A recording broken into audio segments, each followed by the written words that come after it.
So, this is a new day and this is a new life. The morning started at 4:30 because at 5:30 we had to leave our hotel.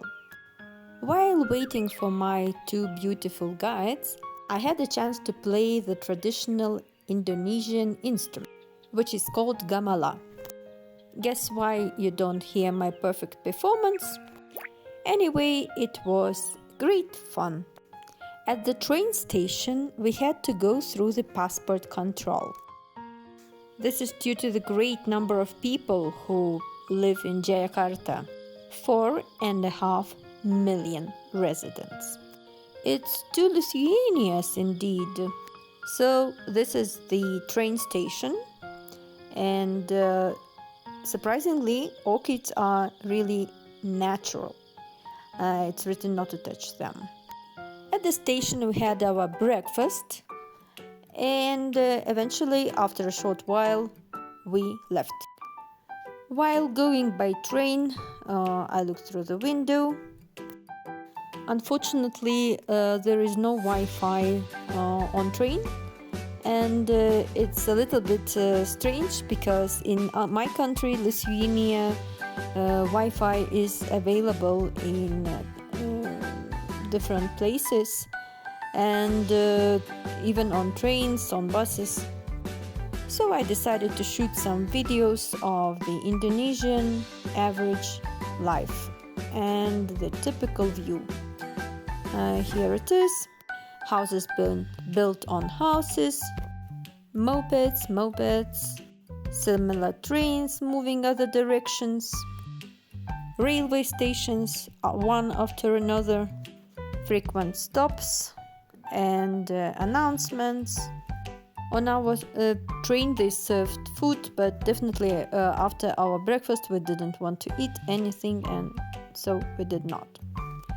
So railway stations looked like this, and mosques were quite different.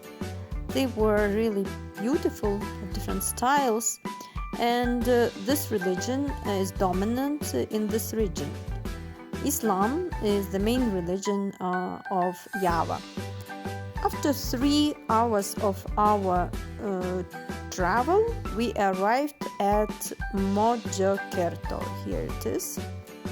This city was founded by the Dutch in 1918, and actually it was the main residence of the authorities, and people are very proud of this place.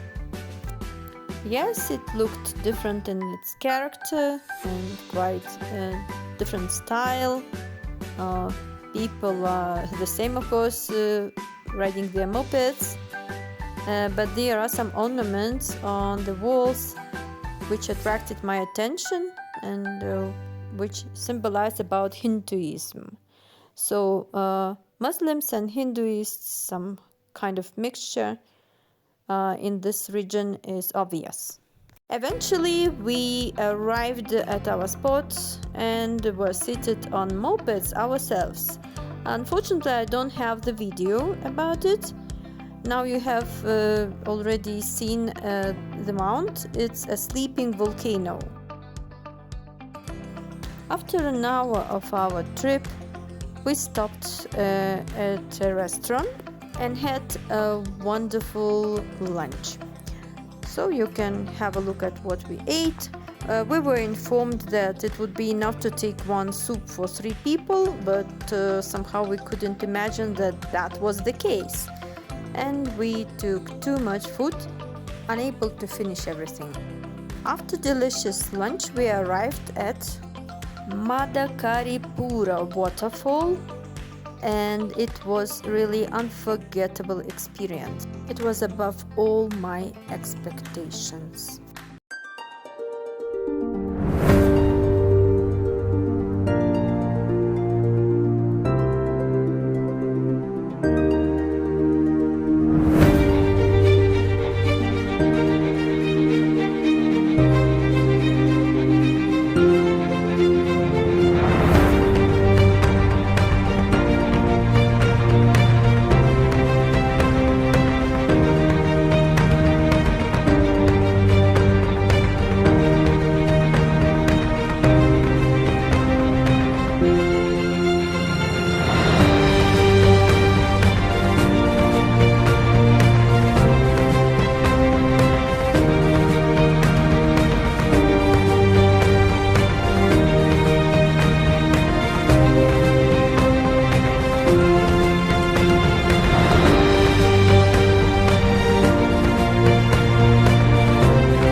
After all these impressions, we eventually arrived at our hotel. So these are the highlights of my day.